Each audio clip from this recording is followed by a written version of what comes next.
Hello. Hi, Joshua. Hi, nice to meet you.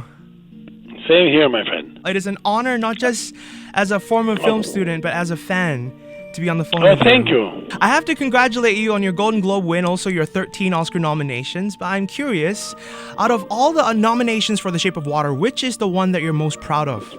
For myself, Yes. director. It is a nomination that is done by your peers evaluating you know? Yeah. And I happen to be a director that is in love with directors. Yes. You know, I love and value our craft. I study our craft. For others, I think all the actors and all the crew that got recognized meant so much to me. And I demanded so much of them, and they gave me so much that they all deserved their nominations. You know, your movies have changed my life. You know, you make the kind of movies that make me remind myself of why I love going to the cinema. You're in the driver's seat, so I have to ask you, what effect did The Shape of Water have on you after you yelled that final cut? I've been doing this for 25 years, and every so often I come to a point in my life that is very painful.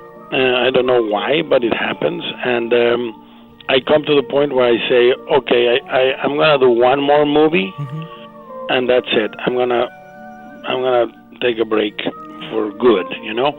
And that happened to me with Devil's Backbone, it happened to me with Pan's Labyrinth, and it happened to me with Shape of Water, and it's because I'm choking on emotion, you know? I'm choking on the need to renew my belief in cinema. I'm choking because I need to renew my faith in the good aspects of mankind, you know? We read every day, we read horrors, you know? Inhumanity, brutality, indifference, lack of empathy, war, you know, so many things. And I think movies are like fables. They have the chance to redeem us. And I was choking when I went to make this movie, and now I'm breathing again.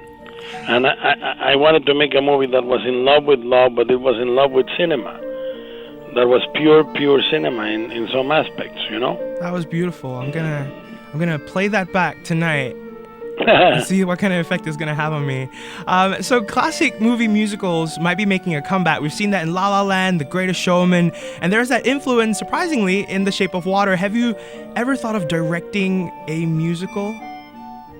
No, not really. I mean, I love watching them.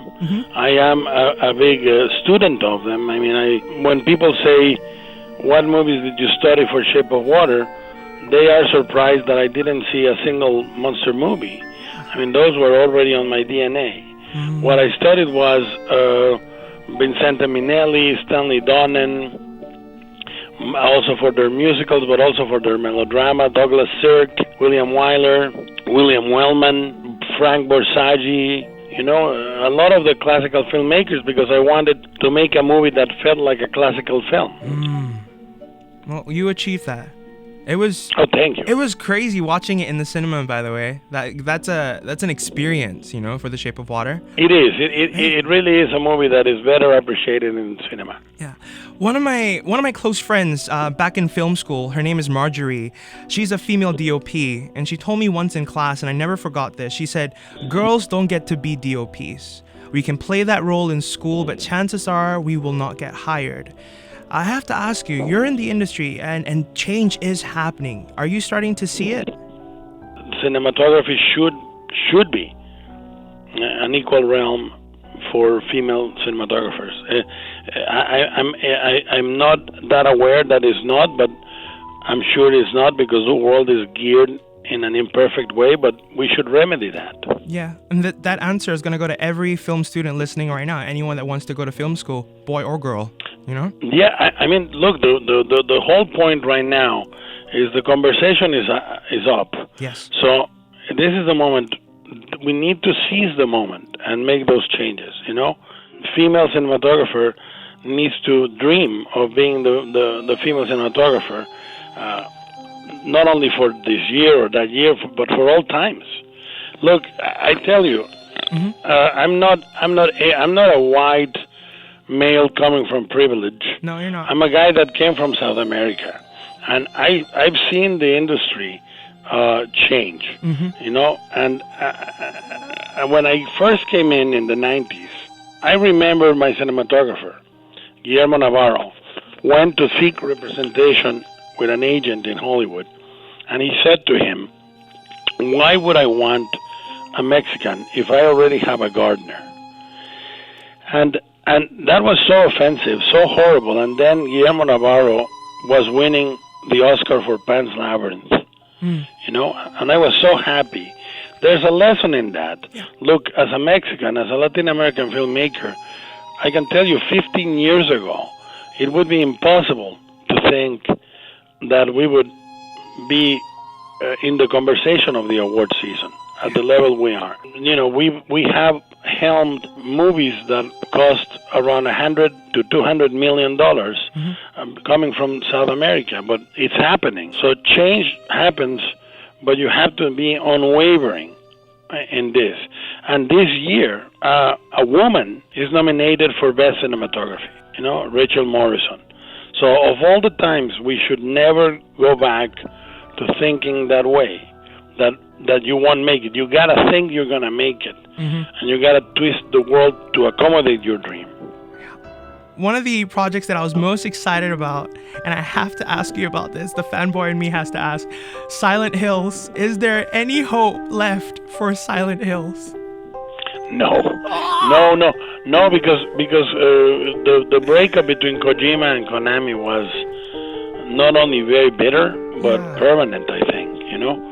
I don't understand why it happened, really, I don't, but I gotta admit that goes beyond my pay grade. I mean, I'm not a corporate mogul. I don't know why they make those decisions, but I can tell you I'm having karaoke with Kojima this week when I'm in Tokyo. Yes! And you know, we will not talk about Silent Hills again, but I think that the PT demo, brilliant. That is beautiful, and it's gonna be there forever as a testament, sincerely, to the genius of Kojima. Because Kojima is to gaming what I would say Spielberg or Cameron are to film. You know. Yeah. I'm gonna be in Tokyo this Thursday, so I might pop by for that karaoke session. You know. I might do it. Please do, man. Absolutely. All right. So with me in the studio right now, I've invited your biggest fan in Singapore, Guillermo. Meet Jed. Hi, Guillermo. Hello, Jed. Hello. Hey, man. Hey, it's so surreal to be talking to you right now. I remember hugging you at Comic-Con. That was one of the best moments of my life. Oh, I'm glad. You're kind of the ultimate fanboy that we as movie geeks look up to, that we want to emulate. So I would want to ask you, what is your advice to all the fanboys out there who want to pursue a career in filmmaking? Stay curious, stay hungry, and always try to improve your visual and storytelling vocabulary. Before we say goodbye to you, I'm still thinking about that karaoke session, by the way. What are you going to be singing? You know, we always sing anime themes, you know, really? like Tiger Mask or, Skyers 5, I think, in Japan. Okay. And then I start singing Spanish stuff. I sing Bésame Mucho, Cielito Lindo, and Kojima always goes to very obscure things. I mean, I expect some Shibuya pop, maybe. I can do Spice Girls and Britney Spears. Okay. I like it. Absolutely. It's Raining Man, Hallelujah. Yeah, I can do that for you. Guillermo, could you just tell everyone on Kiss 92 to go see The Shape of Water? By all means, listen, if this is a beautiful movie, full of emotion for me, full of magic, beautiful images. It's almost like a medicine for melancholy. It's a life-affirming, beautiful fairy tale about embracing the other, not fearing the different, but loving the different. A fairy tale for troubled times.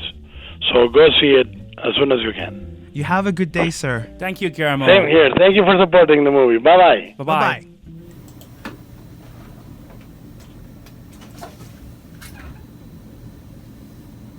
That just happened. We're done.